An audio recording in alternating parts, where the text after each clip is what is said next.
Danas prije podne zagrebački gradonačelnik je potvrdio svoju odluku da mi ne dopušta održavanje koncerta 28. prosinca u Zagrebačkoj areni i naglasio je da je to isključivo njegova odluka.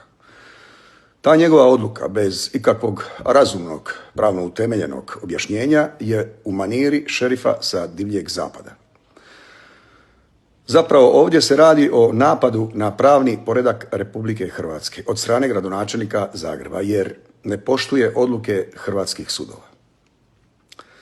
Hrvatski veterani, a među njima i ja, borili su se za pravnu, neovisnu Republiku Hrvatsku i na svaki napad na njen pravni poredak će znati odgovoriti.